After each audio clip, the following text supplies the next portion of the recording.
Part 6, Chapter 39, Bible Proverbs, the Guiding Rules for Life in the 21st Century. Bible Proverbs are the world's compass to living physically and mentally healthy lives in our contemporary world. Why Bible Proverbs and not Deuteronomy? The latter gave the basis for national law as Israel entered a new country. National or civil laws covered all aspects of life. Judges administered laws regarding land, crime, commerce, property, and relationships. In addition, there was a whole tribe and priesthood to oversee worship and education. In a national setting with unconverted citizens, these glorious, righteous laws are the best recipe for peace and prosperity for the entire population. On the other hand, Proverbs addresses morality given from a father to his son. These are rules. Call them whatever you want. Rules each person can take to heart to govern their own life. These principles apply the 10 Commandments on a personal level in the 21st century. Here's a national law in Deuteronomy that sounds immoral. However, if you consider the son as a thug terrorizing women, or a hoodlum pushing drugs on adolescents, who won't listen to reason and incorrigible, entrenched in their own ways, it takes on a different light. Deuteronomy 21, verses 18 through 21. If a man have a stubborn and rebellious son, which will not obey the voice of his father or the voice of his mother, and that, when they have chastened him, will not hearken to them, then shall his father and his mother lay hold on him, and bring him out to the elders of his city, and to the gates of his place. And they shall say to the elders of his city, This our son is stubborn and rebellious. He will not obey our voice. He is a glutton and a drunkard. And all the men of his city shall stone him with stones, that he die. So shall you put evil away from among you, and all Israel shall hear and fear. In Deuteronomy, the nation and the community take precedence over the individual. Preserving the well-being of women and adolescents has priority over the crime of one individual. In Bible Proverbs, the emphasis is on prevention. We find a different, more modern approach to a severe individual problem. Proverbs 13, verse 24. He that spares his rod, that's H 7626. His rod hates his son, but he that loves him chastens. H 4148. Chastens him betimes. Proverbs 22, verse 15. Foolishness is bound in the heart of a child, but the rod, H 7626. The rod of correction, H 4148. The rod of correction shall drive it far from him. Proverbs 29:15. The rod, H 7626. The rod and reproof, H 84:33. The rod and reproof give wisdom, but a child left to himself brings his mother to shame. Before we become indignant at corporal punishment, which was not the case in 1600 when the translators used the term rod. Let's see the meanings of this biblical Hebrew word, as well as correction, H 4148, and reproof, H 84:33. H 76:26. Shebet, from an unused root, probably meaning to branch off. A scion, i.e., literally a stick, for punishing, writing, fighting, ruling, walking, etc. or figuratively, a clan. KJV translations: correction, dart, rod, scepter, staff, and tribe. H. 4148, musar, properly chastisement, figuratively reproof, warning or instruction, also restraint. KJV translations: bond, chastening, chastisement, check, correction, discipline, doctrine, instruction, and rebuke. H. 8433, tochacha, chastisement, figuratively by words, correction, refutation, proof, even in defense. KJV translations: argument, chastened, correction, reasoning, rebuke, reproof. Be often reproved. There's chastisement, but note how it's kept in check and includes discipline, doctrine, instruction, reasoning, and the like. This is not punishment for punishment's sake. It involves remedial direction to transform the individual's behavior. As I pointed out in the last chapter, I have no pleasure in the death of the wicked, but that the wicked turn from his way and live. Ezekiel 33, verse 11. That is the goal of the father and mother of this son. The application of Bible Proverbs is practical psychology. It opens the way to physical and mental health, a more level-headed society. In one sense, if this child had been raised according to the principles in Proverbs, he would not be in this position of requiring remedial psychology. But unfortunately, we don't live in a perfect world with perfect parents or children. Restoring physical and mental health with doctors and psychologists is part of life, but it would be infinitely better if done in God's way. Bible Proverbs. The rules for life are concentrated in one book, Bible Proverbs. Therein we find all the basics, covering mainly individual laws, but also broaching national and worship laws. The study of Proverbs should be a daily exercise. Imagine if we practiced it at home and in school. We desperately need an essential code of ethics in a secular society. Bible Proverbs puts God first, where he should be.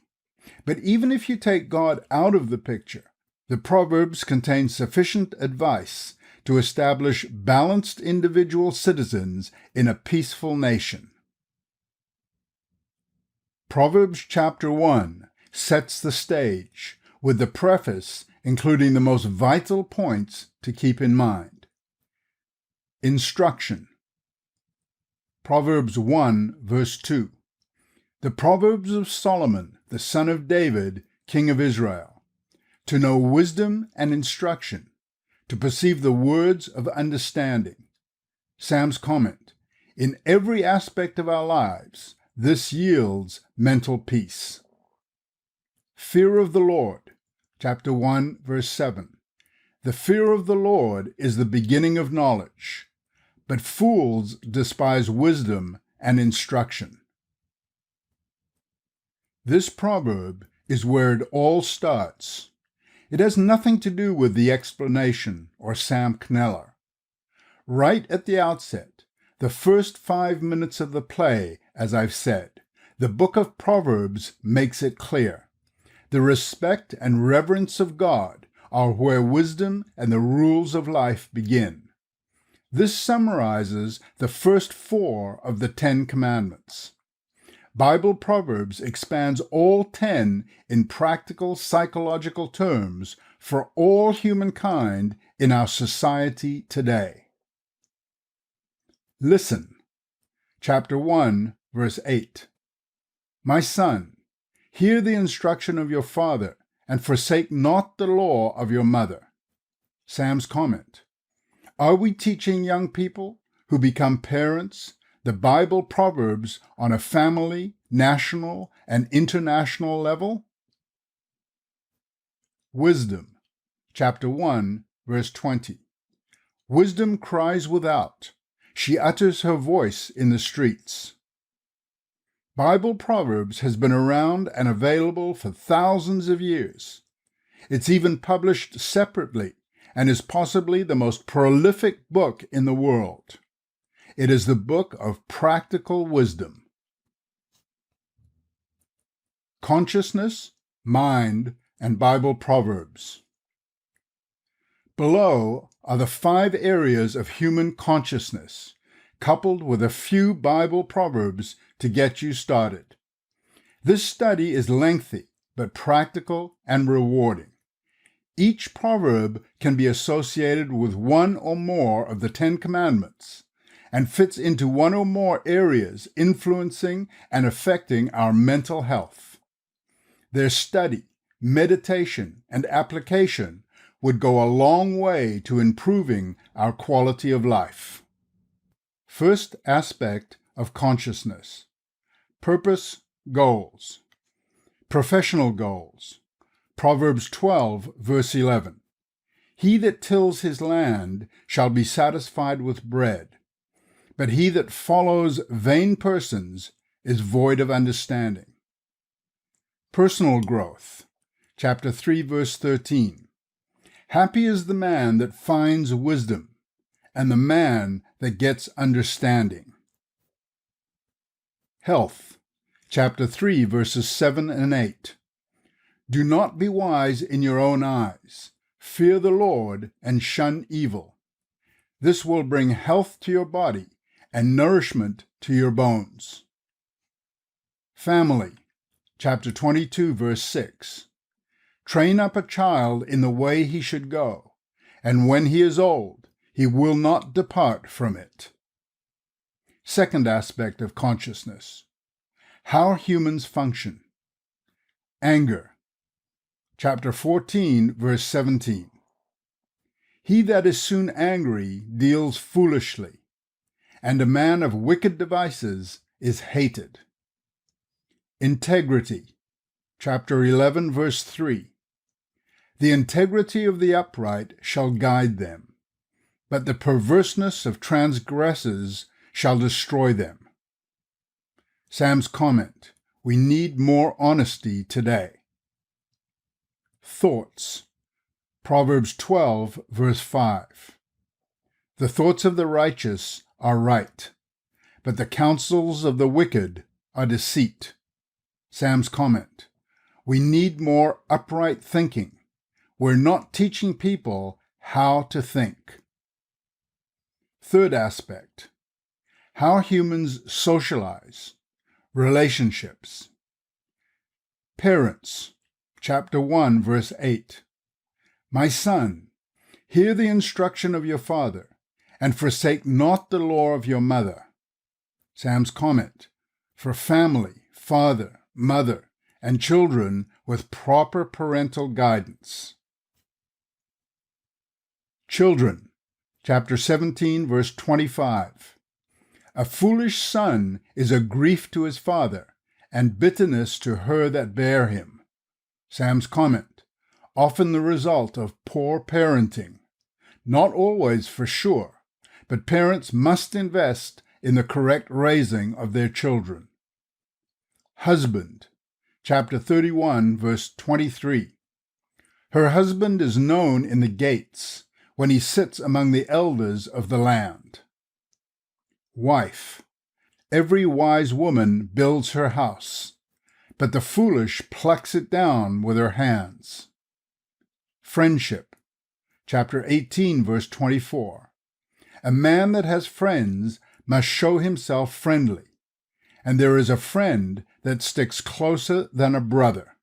Sam's comment: true friendship is a necessary part of life.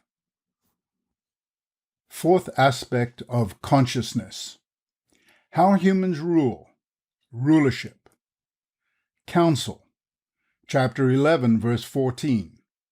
Where no counsel is, the people fall, but in the multitude of counselors there is safety. Sam's comment.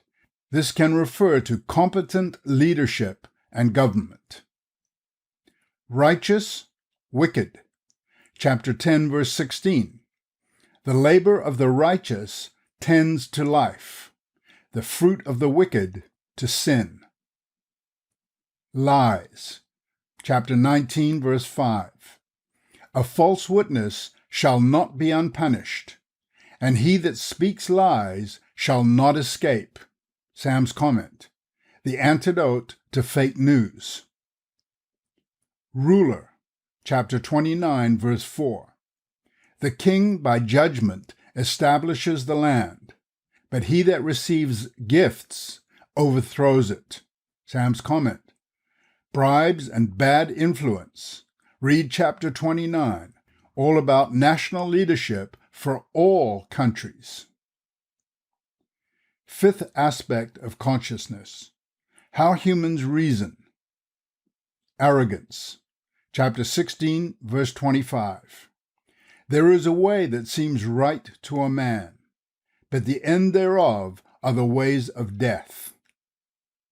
Contempt. Chapter 15, verse 32 and 18, verse 3. He that refuses instruction despises his own soul, but he that hears reproof gets understanding. Reflection. Chapter 2, verse 11. Discretion, or thought, shall preserve you. Understanding shall keep you. Sam's comment.